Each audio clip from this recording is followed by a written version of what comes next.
Salam alaikum azulfillaoun. Bonsoir. Selon l'APS, je cite, Son Excellence, M. Abdelaziz Bouteflika, président de la République, a quitté le pays ce jour, jeudi 3 décembre 2015, pour une courte visite privée en France, durant laquelle il effectuera ses contrôles médicaux périodiques sous la direction de ses médecins traitants. Fin de citation. On nous dit donc que le président Bouteflika est en France en visite privée, s'il vous plaît, et que par la même occasion, il va en profiter pour effectuer des contrôles médicaux déjà prévus. Des examens de simple routine. OK. Sauf que, habituellement, et surtout en de telles circonstances où les plus folles rumeurs circulent sur la santé du président, il aurait été peut-être plus normal, puisque ces examens étaient déjà programmés, que l'on nous en informe à l'avance, pour éviter justement la propagation de fausses rumeurs. Imaginez seulement qu'une semaine plus tôt, la présidence ait rendu un communiqué dans lequel elle informe l'opinion publique que le président allait partir en France dans quelques jours pour y faire une visite privée et par la même occasion se prêter à quelques examens de routine.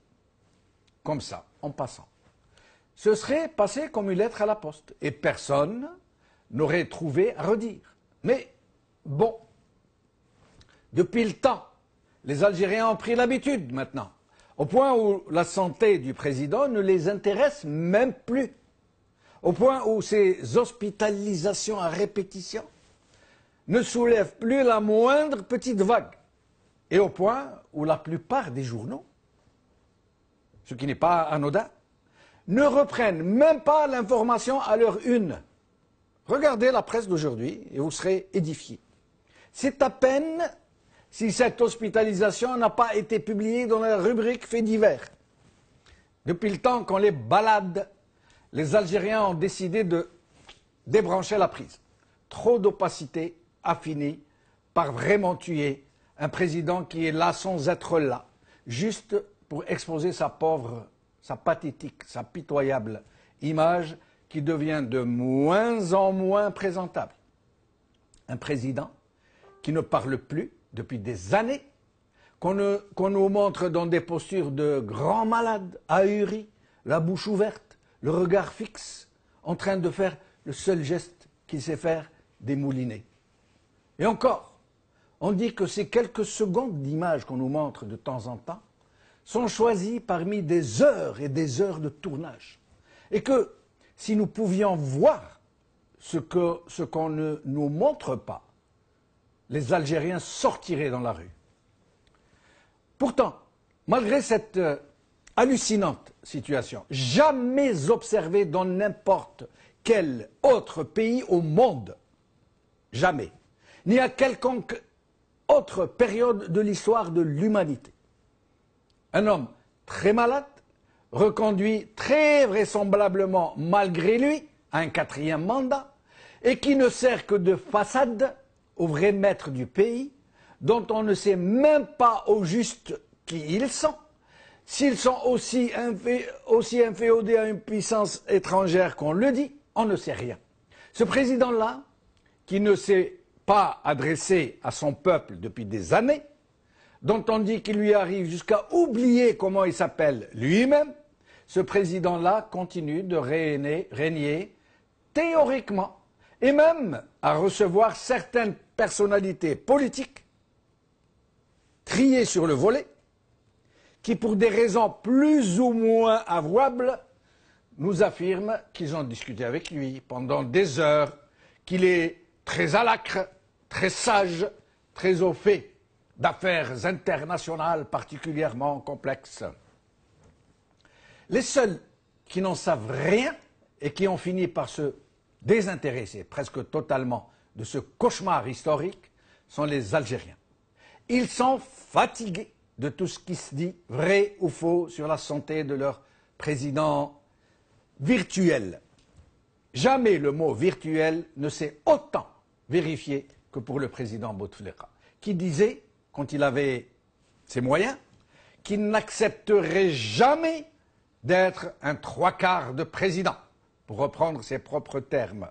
Là, en l'occurrence, j'ai bien peur qu'il est loin, très loin du compte.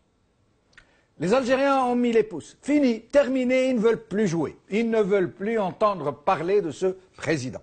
Et ils attendent, résignés, que le temps ou que la maladie fasse leur œuvre. À Dieu ne plaise. Aujourd'hui. Le Dauphiné.com.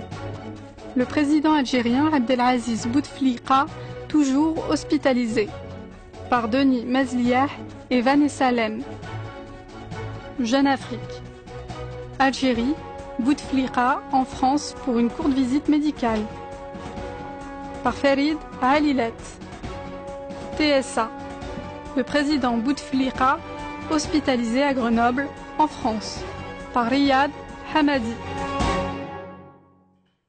Alors, je reçois aujourd'hui, pour en discuter, pour en parler, Montassir Abtroun, journaliste, Nordin Ahmin, avocat et militant des droits de l'homme, Yassine Mahi Bahi, médecin et analyste politique à Paris.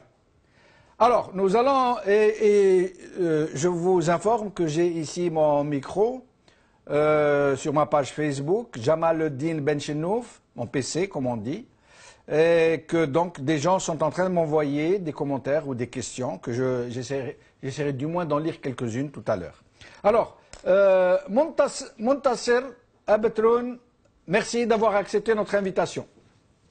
Bonsoir, merci à vous. Merci Montassir. Alors, Montassir, encore une hospitalisation. Vous savez que je vous ai entendu il y a une minute, il y a un vieux que je rencontre à Stawali. Chaque jour, il me dit, et alors celui-là, Ouais, bon voilà. Tellement, justement, comme vous l'avez si bien dit, que, bon, au point de vue communication sur la santé du président, personne ne croit plus. Maintenant, même si la présidence décide de corriger sa communication et de dire la vérité et de mettre toutes les informations concernant le président de la République à la portée des citoyens, personne ne va la croire parce que c'est un dossier, on sait déjà pendant ce mois, il a déjà été... ça a été révélé par des journaux et la personne ne communique. Maintenant, comme vous l'avez dit, même s'il y a un communiqué officiel des plus détaillés, personne ne croit, sachant que la fameuse dépêche de la pièce nous dit, bon, c'est des contrôles très simples, routiniers. Il ne manquerait que dans notre pays, les gens vont en France justement dans des hôpitaux ou des cliniques parce qu'ils sont en très bonne santé. On doit comprendre aussi ça. La santé du président, ça m'étonne, beaucoup d'Algériens ne croient pas que le président est apte ou est en train de diriger le pays, ni de réfléchir, ça date depuis plusieurs mois. Cette situation je dirais de blocage, c'est-à-dire les Algériens sont vraiment intrigués. Qui nous gouverne? La dernière querelle si vous avez suivi, entre la leader du PT et Saadani. Et comment qu'on a suivi? Et comment? Oui, justement, quand Saadani accuse Louisa Hanoun de travailler avec le général Toufik, voire le DRS, elle qui parle d'un pouvoir parallèle, justement, qui condamne des généraux. Alors ce pouvoir parallèle, les Algériens alors se posent la question, est-ce que ce pouvoir parallèle et le pouvoir réel, les deux sont sous tutelle justement de l'ancienne puissance coloniale, et de là notre souveraineté ne pèse rien. Mais Montassir, vous qui êtes journaliste, expliquez-moi une bizarrerie, très franchement, que je ne comprends pas. Comment se fait-il qu'aujourd'hui, la plupart des journaux n'ont pas mis cette hospitalisation de Bouteflika à la une de leurs journaux?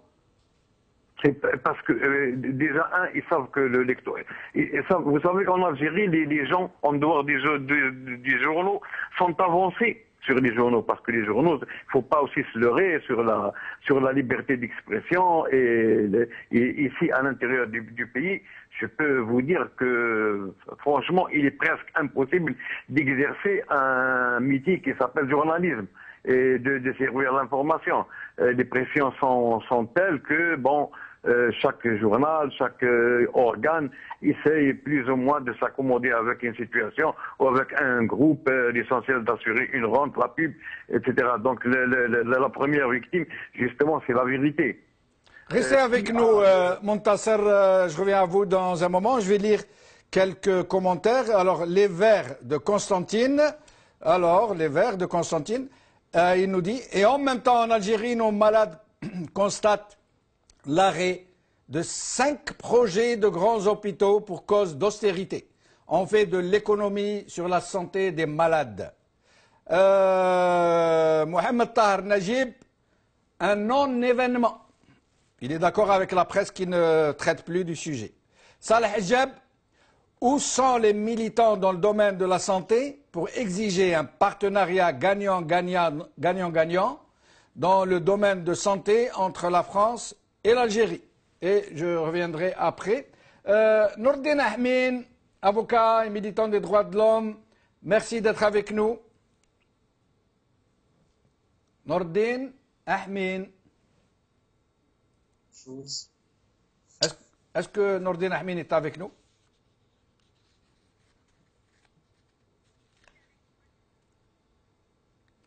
Donc je vais continuer à lire un peu le temps qu'on règle le petit souci, ça arrive, hein, je rappelle que c'est du direct. Braham Chaboni, la première fois qu'un communiqué officiel de la présidence annonce au même moment son départ en France pour consulter. C'est bizarre. Nous préparons à une annonce, ou est-ce à un véritable changement dans la communication de la présidence? Est-ce que Nordin Ahmin est avec nous?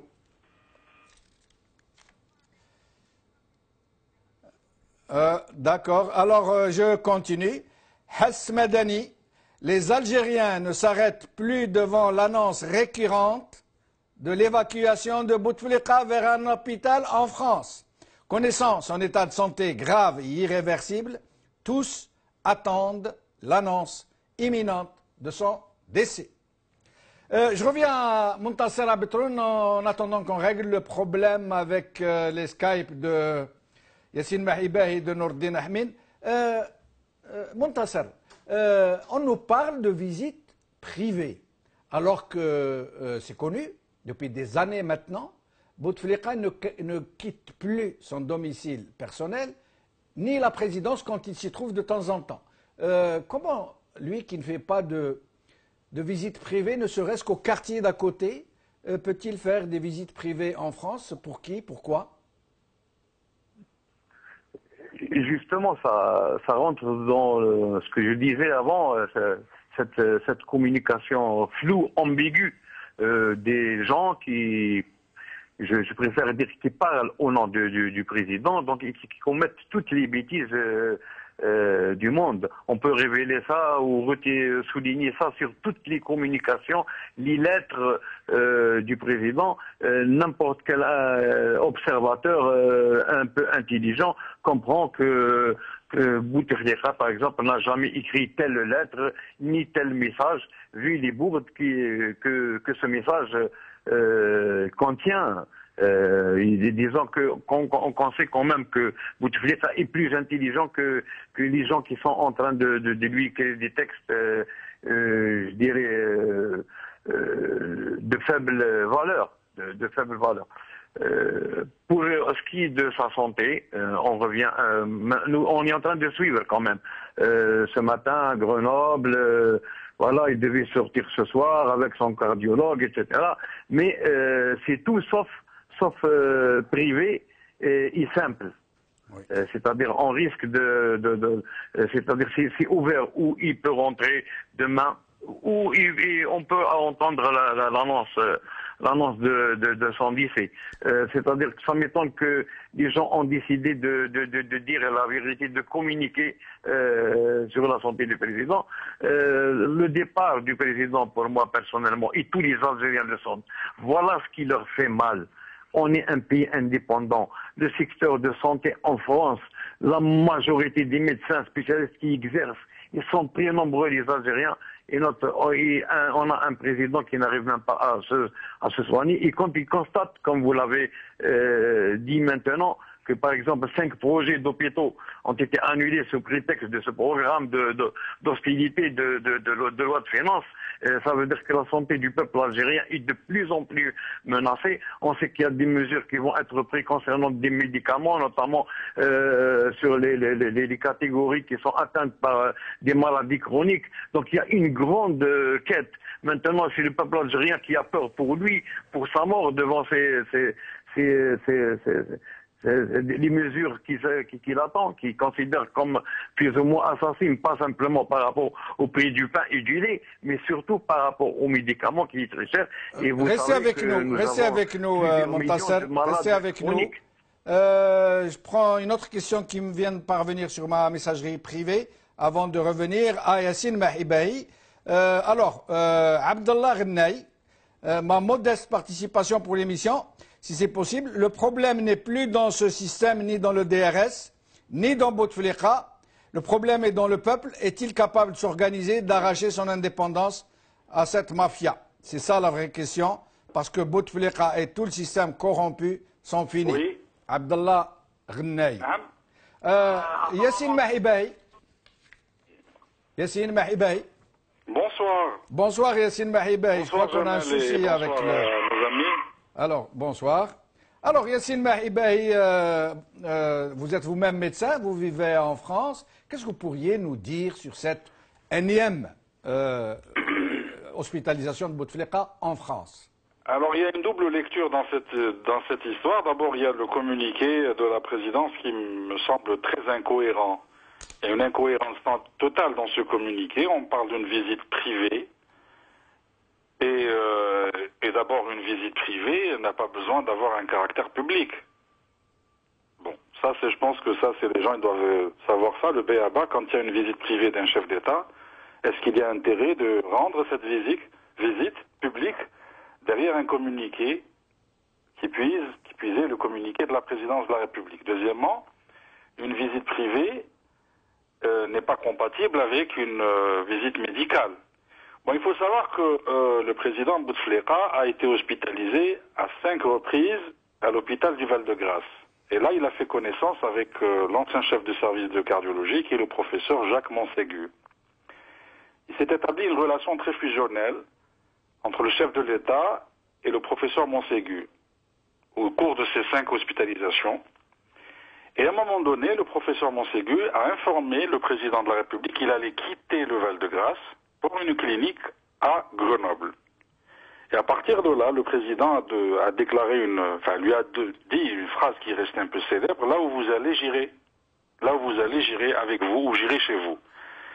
Il faut savoir que le professeur Jacques Montségu est un cardiologue assez connu, mais d'une renommée, d'une autorité plus ou moins moyenne, qui s'est installé dans une clinique, mais une clinique au-dessous de la moyenne. C'est pas une clinique de cardiologie avec un grand plateau technique. Je dirais même que l'hôpital de Aïn Naja, le plateau technique de cardiologie de l'hôpital de Aïn Naja, il est 10 fois mieux que cette clinique mutualiste de Grenoble. Grenoble, où il n'y a pas d'aéroport international, il n'y a rien du tout. C'est une clinique où même le citoyen français bénéficiant du RSA et de la CMU peut se soigner. Le président de la République est parti donc dans cette clinique de Grenoble chez son médecin traitant. Donc nous sommes en face d'un esprit assez clanique, assez tribal, assez paysan, on va dire. C'est son médecin à lui. Et il a carrément, chaque fois quand il part, il a aménagé le 6e étage pour lui, avec toute une délégation, avec même l'équipe médicale qui se déplace d'Alger à Grenoble. Et comme tous les monarques des pays du Golfe, quand ils viennent se soigner dans les hôpitaux français, vous savez, ils réquisitionnent tout un étage ou tous des étages complets pour eux, le président de la République, ben, il a fait pareil. Le problème, c'est que tout ceci n'est qu'une image frappante du mépris total du président de la République face à son peuple. Et on nous parle d'une visite privée. Le président n'a pas la capacité, avec son état de santé, n'a même pas la capacité d'aller en dehors d'Alger pour une visite privée à l'intérieur même de l'Algérie. Comment on peut expliquer qu'il va aller outre-mer pour une visite privée? Donc, un, pour moi, le communiqué manque de cohérence totale. Deux, c'est quand même, encore une fois, un mépris total vis-à-vis de citoyens algériens. Et aujourd'hui, on dit qu'il il est parti chez son médecin traitant. Chez ses médecins. Le communiqué parle de ses médecins au pluriel. Ses non, médecins c'est son médecin. Le médecin du président, c'est le professeur Jacques Montségu. Ça, oui, mais le communiqué parle de médecins traitants au pluriel. Non. Il a déjà été hospitalisé, je vous ai dit, à 5 reprises à l'hôpital du Val-de-Grâce. Oui. Hein, à 5 reprises quand même, c'est pas rien. Il a même fait une convalescence à l'hôpital militaire des Invalides et c'est là où il a fait connaissance, ou peut-être qu'il le connaissait avant. Jacques Montségu était un chef de service de cardiologie, alors on peut supposer que les causes de l'accident vasculaire cérébral étaient liées très probablement à des problèmes d'hypertension artérielle, bref. En tout cas, il sait une relation très fusionnelle, mais Jacques Montségu a quitté l'hôpital du Val-de-Grâce et il a informé, d'ailleurs en France, le collège des médecins savent très bien Jacques Montségu qui est le médecin personnel du chef de l'État algérien. C'est pas avec cette image qu'il a... Voilà. Et puis... On nous parle d'une suite médicalisée au 6e étage de cette clinique de Grenoble. Oui, de toute façon, la première fois quand il est parti à Grenoble, il y a eu un dispositif de sécurité très impressionnant autour de cette clinique qui, je rappelle, pour ceux qui sont, que ce soit des professionnels de santé ou non, c'est une clinique mais qui n'a rien d'extraordinaire. Au niveau cardiologique, c'est pas le top, c'est pas... Alors, pour l'histoire quand même, et c'est ça le frappant, nous avons François Mitterrand quand il était chef d'État, et quand il a été opéré de ce cancer de la prostate à l'époque, je rappelle, il y a eu une technique révolutionnaire qui venait de sortir aux États-Unis. Les médecins, le médecin personnel et le médecin militaire de François Mitterrand lui ont suggéré d'aller aux États-Unis. Il leur a dit ceci, il n'est pas question que j'aille chez les Yankees, comme il avait dit, chez les Américains. Je vais me faire soigner à l'hôpital Cochin. Je fais confiance à l'assistance publique. Et il a été opéré par le professeur Adolphe Steg, ensuite par le professeur Debré. Donc, c'est un secret médical. Tous les chefs d'État, Boris Eltsine s'est fait opérer par un médecin qui est venu de l'étranger, mais qui l'a opéré à Moscou. Donc aujourd'hui, nous sommes face à quoi? À des visites médicales dans une clinique normale, à Grenoble, chez son médecin traitant, mais quand même ça démontre le mépris du peuple algérien. Et en même temps, le peuple algérien lui a bien rendu cette histoire puisqu'il se désintéresse complètement. Complètement. Le président, il n'est pas malade depuis hier, il est malade depuis 2006, je pense. 2005. Je me rappelle bien. Oui. Hein? Depuis la première visite, le premier transfert au Val-de-Grâce, parce qu'il y avait le professeur Zetouni qui est avec lui, qui n'est plus d'ailleurs son médecin. Et donc le peuple algérien, de toute façon, il s'est habitué à ces va-et-vient et il se désintéresse, mais complètement. Restez avec nous, Yassine Mahibahi. Je vais encore lire 1 ou 2 commentaires. Alors là, c'est pan sur le bec pour moi. Bonsoir, mon ami Jamaldine. Juste pour vous dire que hier, c'était le 3 décembre, journée mondiale de l'handicapé, et vous n'avez rien diffusé pour cette occasion. Merci. Je mea culpa, je m'en excuse, c'est vraiment une faute grave que nous avons commise là. On essaiera de la racheter, je suis absent demain et après-demain, nous essaierons de la racheter, c'est le moins qu'on puisse faire. Nourdine Ahmin, merci d'avoir accepté notre invitation. Merci à vous, M. Jamaldine. Alors, Nourdine Ahmin, oui. Pour rester sur le même sujet de cette fameuse visite privée, On nous annonce donc que Bouteflika, qui ne bouge pas d'Alger, qui ne bouge pas du tout d'ailleurs, il ne bouge même pas de son fauteuil, on nous dit qu'il est en visite privée en France.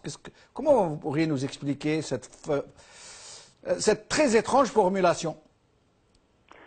Eh bien, cette façon de communiquer, ce qui est nouveau dans le communiqué de l'APS, moi, je retiens une seule chose, c'est que, comme l'a dit votre invité, M. Mahibaï, c'est le peuple algérien se désintéresse de plus en plus de l'état de santé de M. Bouteflika. Donc, pour le peuple algérien, c'est un non-événement.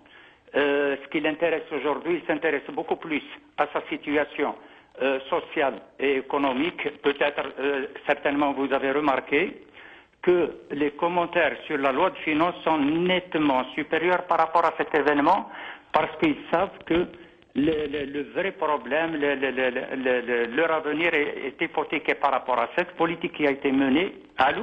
Oui, on vous écoute très bien, Nordin Ahmed, même voilà. Si on vous a perdu sur l'image.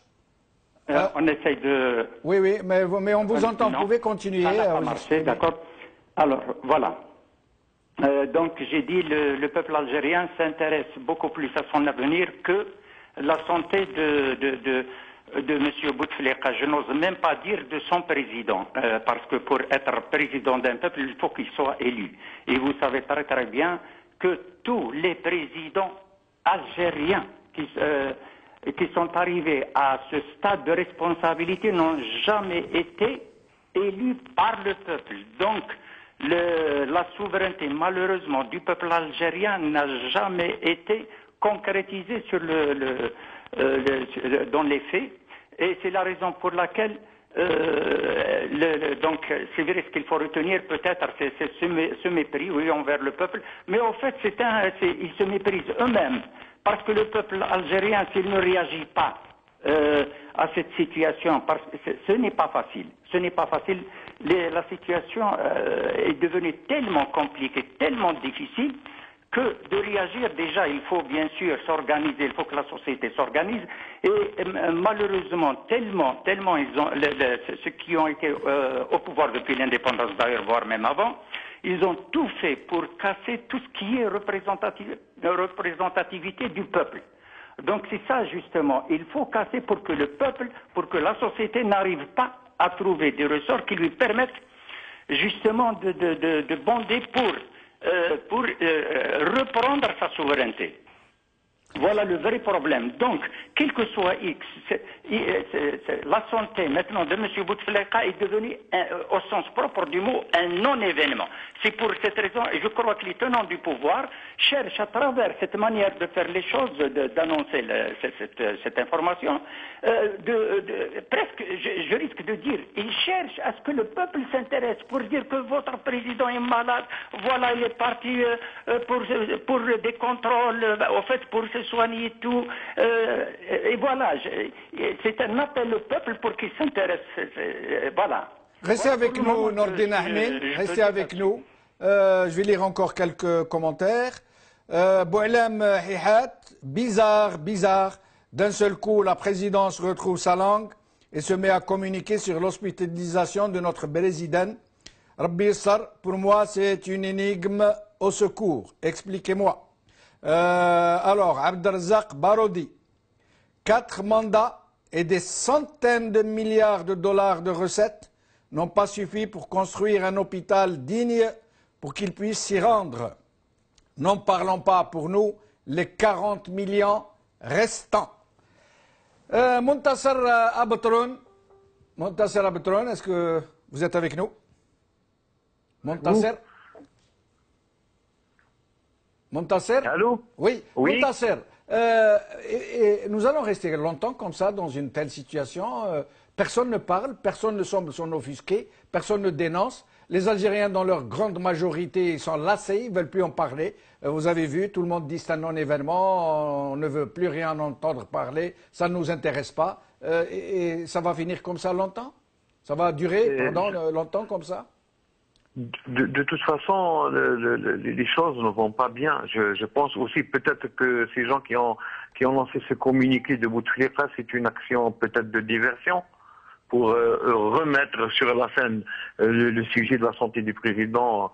Ils ont toujours menti, ils ont toujours triché, mais maintenant ils veulent en faire un sujet d'occupation, c'est-à-dire justement pour que les gens ne suivent pas les choses très graves qui sont en train de se passer, à savoir justement la loi de finances, la manière dont elle a été discutée au Parlement, les manifestations qui ont été violemment réprimées à Rouiba. Les travailleurs qui demandent leur salaire et qui exigent quand même à ce qu'on privatise pas et embrade pas leur secteur. Sur le plan de justice, la parodie de justice, comme vous le savez, aujourd'hui, je ne sais pas si vous avez entendu, on dit que le général Toufik est sorti de sa réserve, lui aussi en publiant une lettre pour dire que justement l'accusation sur laquelle le général Hassan a été condamné, désobéissance ou non-respect des ordres, il a dit que le monsieur était soumis aux ordres, il a toujours été très correct,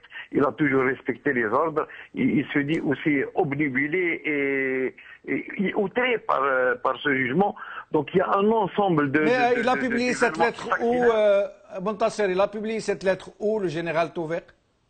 Aujourd'hui, je viens de la lire sur un site, sur un site.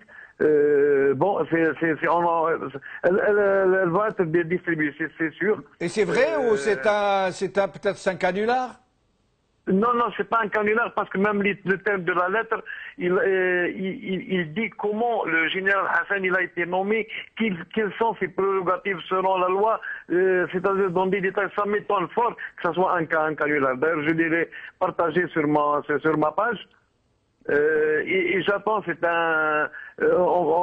en arabe, et déjà Louisa Hanoun a parlé d'une lettre qu'il avait envoyée justement au président de la République. Je crois que ça peut être la même lettre, mais la lettre existe. Il dit tout simplement que moi j'étais le chef de ce monsieur n'a jamais désobéi aux ordres, au contraire c'est un officier exemplaire qui respecte, etc. Donc je ne peux avaler qu'il soit condamné à 3 ans de prison sous ce chef d'accusation. Je vous dis quand même que je pense peut-être que les gens qui sont en train de conduire croient intéressant de jeter pour l'opinion cette histoire de la visite du président pour les intéresser et pour qu'en fin de compte on ne suit pas d'autres dossiers, dont 2 très graves. Vous en avez parlé d'un, c'est les 5 hôpitaux que le ministre a décidé de ne plus construire, c'est-à-dire comme si on n'en a plus besoin. Il y a aussi cette histoire de l'investissement au Dakota en Amérique, où le ministre Bouchouerb avec des industriels sont allés là pour investir et acheter aux côtés de Libanais. Aussi, c'est une question que beaucoup de gens maintenant cherchent à voir comment, c'est-à-dire quand il s'agit du peuple algérien, de sa souveraineté, des dépenses pour sa survie et pour l'essentiel. Il y a toujours ce discours d'austérité qui empêche, mais cela n'empêche. Ah, nous avons perdu Montasser. Alors, il y a plein de commentaires qui disent tous c'est un non-événement, c'est un non-événement, c'est un non-événement. Le chef de l'État qui dirige son pays de l'étranger depuis une clinique est indéniablement otage de la France. Quelles en seront les conséquences sur la situation politique intérieure en Algérie, étant donné que c'est une question de souveraineté? Peut-on faire appel à l'ONU? Nadim Chaouch. Alors, Ahmed Ben Hadda, je souhaite que Bouteflika revienne à la raison avant qu'il ne soit trop tard et qu'il demande pardon à Dieu et au peuple algérien pour tout le mal qu'il a fait à ce pays. Mais pour mériter le pardon de Dieu et des hommes, il doit également dénoncer la mafia, des militaires corrompus, voleurs et assassins, etc. etc. Je reviens à Nordin Ahmin. Nordin Ahmin, la même question que j'ai posée à Montasser Abtroun. La situation va continuer longtemps comme ça, un pays sans président, qui reçoit quelques invités de temps en temps, qui pour des raisons ou d'autres viennent nous jurer la main sur le cœur qu'il parle, qu'il est très intelligent, très à l'acre, qu'il décide, qu'il maîtrise des sujets très complexes alors que les Algériens ne l'ont pas entendu pendant 3 ans et plus. Ça va continuer longtemps comme ça? C'est une question très très intéressante. Oui, oui, parce que vraiment, pour que les choses restent comme ça, c'est impossible. Comme on dit en arabe, c'est impossible. Seulement, je crois que le peuple est certes dans une situation très très délicate. Quoi faire? Il y a cette question. C'est vrai, ça ne va pas. Ils savent, tout le peuple maintenant, tout le peuple algérien, tous les citoyens algériens savent très très bien que ça ne va pas, que ça ne peut pas continuer comme ça. Mais quoi faire? C'est ça, c'est cette fameuse question qui se pose et malheureusement la réponse, il est très très très difficile de trouver une réponse à cette question. Pourquoi? Parce que pour trouver des éléments de réponse, il faut justement voir est-ce que, comme je l'ai dit tout à l'heure, la société est capable de prendre en charge ce problème, c'est-à-dire d'avoir des canaux de communication, des moyens de concertation, des moyens pour dire il faut que ça s'arrête. Malheureusement, on n'a pas tout cela. Et je l'ai dit encore tout à l'heure, et même avant, que le problème des dictatures, malheureusement, justement, elles font tout pour ne pas donner la possibilité à la société de s'organiser. Donc c'est ça notre problème. Notre problème réside là. Mais certainement, quand même, il faut toujours faire confiance au génie du peuple. Ils sont arrivés à une situation de l'impasse, c'est-à-dire que les tenants du pouvoir eux-mêmes, peut-être c'est eux qui vont nous donner la possibilité de provoquer un changement, parce qu'ils ont dépassé les limites. Tellement ils ont méprisé ce peuple, c'est que c'est ce mépris-là qui va justement constituer un moyen pour pousser les choses au changement. Je vais lire quelques autres commentaires. Le pauvre faisant tous une prière le vendredi prochain pour qu'il souffre moins. Hamid, la désobéissance civile, d'abord, il faut qu'elle soit politique. Il faut pousser les citoyens de se mettre du côté du peuple. Khaira Brdadi, laissez-le mourir tranquillement, arrêtez de lui faire des misères à tous les niveaux. L'histoire est en train d'écrire toutes vos sottises et vous êtes déjà en train de punir tout un peuple sans défense. Pitié, cessez de mutiler les gens déjà meurtris, etc., etc.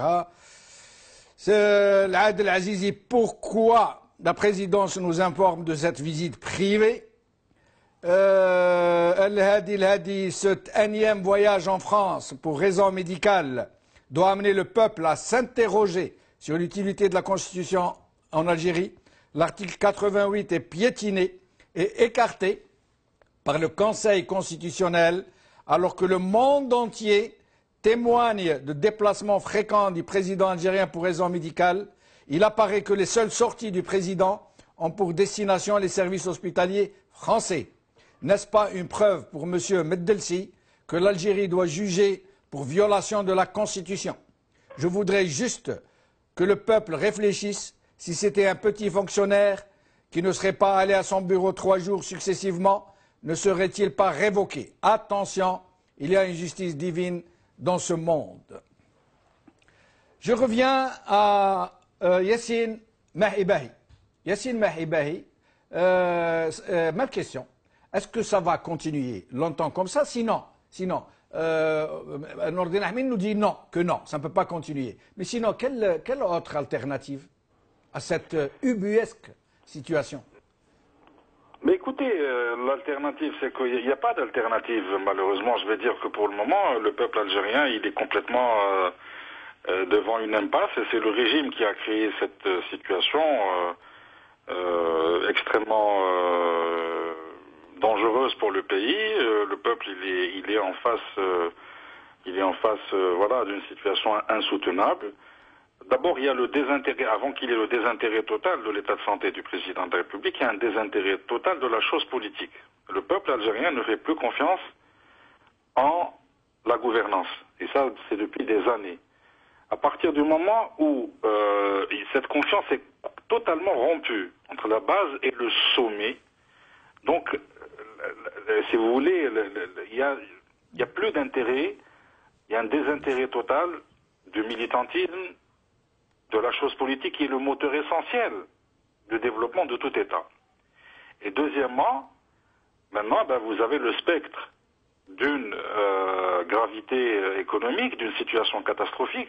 Et d'ailleurs, quelle lecture aussi on pourra faire, comme par hasard, le régime a toujours eu cette manière, cet art et la manière de détourner, de déformer les choses. Au lendemain de l'approbation de la loi de finances, on nous donne un communiqué en disant que le président est parti à l'étranger. C'est pour que les Algériens s'occupent un peu de cette histoire et d'oublier ce qui va venir en 2016. Or, les Algériens sont beaucoup plus inquiets pour leur niveau de vie que pour le président et pour toute la chose politique.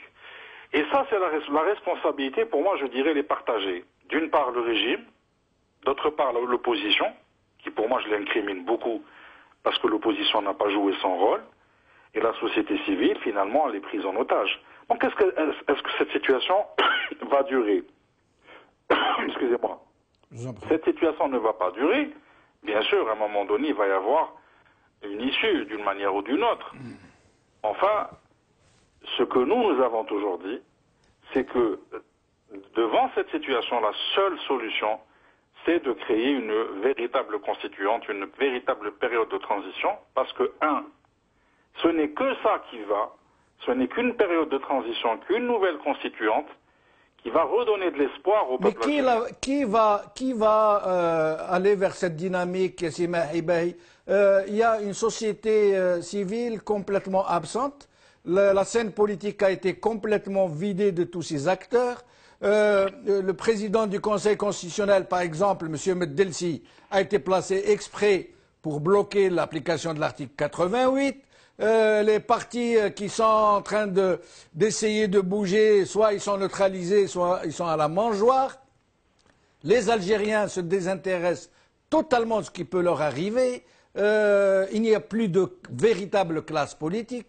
Quand vous parlez d'alternatives de ce type, qui va les mener à bien? Qui va les prendre à bras-le-corps? Ceux qui représentent, on va dire aujourd'hui, c'est ceux qui représentent la société civile, peut-être aujourd'hui n'ont aucun rôle à jouer parce qu'on les écoute pas. C'est vrai, on les écoute pas. Mais c'est le problème, si vous voulez, le déclic viendra de la détérioration économique du peuple algérien. C'est ça qui va faire bouger les choses. Aujourd'hui, le peuple algérien, déjà que même la loi de finances, ils savent même pas ce que c'est qu'une loi de finances, mais ils ont peur. Ils ont peur. Alors demain, quand cette loi de finances sera appliquée, quand les choses seront appliquées, parce qu'on vit quand même, on ne fait pas l'exception des pays du monde. Il faut arrêter de mentir. Quand vous avez un Premier ministre qui ment, quand vous avez des ministres qui mentent, le peuple algérien ne fait plus confiance. Mais quand il va se rendre, à l'évidence que le pouvoir d'achat s'effondre, que les choses changent, c'est là qu'il va s'intéresser à la chose politique, et c'est ces gens-là... Et vous ne craignez pas qu'ils s'intéressent enfin à la chose politique, mais d'une façon violente? Un peuple qui se tait trop longtemps... Oui. Je ne pense pas, bien que rien n'est exclu dans ce genre de situation. On ne l'espère pas, bien entendu. Il y a toujours un passé quand même qui a fait que l'Algérie est sombrée dans un chaos sécuritaire. Je ne pense pas. Mais enfin, peut-être qu'il va y avoir un sursaut de la société civile avec les quelques personnalités qui représentent un peu l'opposition, mais qui sont peut-être qui sont cachées ou qu'on ne écoute pas. Mais moi, je dis en tout cas, ce n'est qu'une période de transition qui pourra changer les choses, parce que c'est comme ça. Voilà. Yassine Mahibey, je vais vous lire deux commentaires qui viennent de me parvenir de blogueurs. Alors, Sofiane Matmati, je vous assure qu'ici à Alger, tout le monde s'en fout de ce type à Grenoble, car tout le monde est remonté et on se demande ce qui va provoquer la déferlante. Et un autre, Nabil Salhi, bonsoir, L'Algérie a connu 3 catastrophes, les tremblements de terre, le terrorisme et l'élection de Bouteflika. Je vous laisse commenter. Mais bien sûr, mais ils ont raison, mais l'élection de Bouteflika pour un 4e mandat, c'était déjà une catastrophe. De toutes les façons, on le savait très bien. Donc c'est pour ça, aujourd'hui, si vous voulez, on récolte un peu ce que le pouvoir a semé, ce que le régime a semé. En même temps, je veux dire, c'est malheureux pour qu'un chef d'État se retrouve dans une situation où tout le monde se désintéresse complètement. À la limite, les gens, ils s'inquiètent pour leur chef d'État dans tous les pays du monde, qu'il soit bon ou mauvais. Or, nous avons devant nous un chef d'État qui se fait soigner, qui part pour des contrôles, et qu'à la limite, le jour où on entendra parler de mauvaises nouvelles, je pense que ça sera peut-être Merci Yassine Mahiba, je suis obligé de vous interrompre, il ne reste plus beaucoup de temps. Maître Nordine Ahmin est celui qui a le moins parlé, donc il nous reste environ 4 minutes, je vais le laisser s'exprimer sur ce sujet. Maître Ahmin, je vais vous lire les 2 derniers commentaires qui viennent de me parvenir. La seule solution, c'est le retour de l'armée. Mohamed Sahraoui, ça c'est Aziz Oussassi. Mohamed Sahraoui, mon pauvre pays dirigé par des malades et des incompétents. Radia Selman, si on donne cette information, eh bien elle doit être fausse. Encore une fois, on instrumentalise la pitié des gens pour ne pas être gênés. Miskin, khallouh ymout tranquille. C'est plutôt miskin, khallouh yahkem, rahu rayah ymout. Et des années passent et repassent, et mandat après mandat. Et enfin, Mohamed Lakhdar Chauch, s'il vous plaît, ne dites jamais le président parce que les Algériens ne l'ont jamais élu. Merci. Nordine Ahmin, je vous laisse conclure. Je vous en prie. Merci. Voilà, la première des choses, pour quand même positiver un peu les choses, je crois que la réaction de l'ensemble de nos concitoyens qui se sont exprimés à travers votre page Facebook et en même temps, ce que nous avons constaté et tout, c'est que, et même la presse d'ailleurs, le fait de ne pas s'intéresser à la maladie du président et de considérer ça comme un non-événement, c'est déjà positif parce que les régimes totalitaires, ils arrivent toujours à embrigader une partie de la société pour les défendre. Maintenant, on constate qu'ils n'arrivent même pas, justement, ils n'arrivent même pas à mobiliser une infime partie pour dire que voilà, ce que nous faisons est bien et tout. Donc, ce qui est positif, c'est ça ce qu'il faut relever comme élément positif pour dire que la société, quand même, il y a quelque chose qui est vu par elle que ça, justement pour que ça doit changer. Et il y a aussi autre chose. Tous ces procès-là, tous ces procès des activistes politiques, des activistes en matière des droits de l'homme et tout, ça dénote quoi? Ça dénote que le pouvoir a peur. Il a peur de la société. S'il lâche du lest un petit peu, ils savent que tout de suite, la société algérienne peut s'organiser et peut créer un rapport de force qui peut changer les choses d'une manière pacifique. Très bien. Nordine Ahmin, merci infiniment. Question lancinante, s'il en est. Quelle est donc cette énigme, Bouteflika? Quelle est donc cette énigme? Est-il aussi malade qu'on nous le dit au point où il lui arrive de ne même pas se rappeler comment il s'appelle? Ou alors, comme nous l'ont affirmé François Hollande et d'autres invités de marque qui reviennent régulièrement le voir et qui viennent nous jurer la main sur le cœur, qu'il est très conscient, qu'il est très au fait de ce qui se passe, que c'est vrai qu'il a un problème d'élocution, mais que sinon, c'est lui qui dirige, c'est lui qui signe, c'est lui qui nomme, c'est lui qui dégomme, c'est lui qui a la haute main sur les affaires du pays. Dans ce cas, pourquoi ne s'exprime-t-il pas? Pourquoi ne dit-il pas aux Algériens ce qu'il en est, même s'il s'exprime difficilement? L'essentiel, qu'importe le flacon, pourvu qu'il y ait l'ivresse, pourvu que son discours, celui qui prononcerait même à voix très basse puisse nous permettre d'évaluer son véritable état de santé. Attendons de voir. Wait and see, comme on dit, avec l'accent que vous voyez, que vous entendez plutôt. Merci beaucoup. Salam alaikum. Qawala khair. Salama.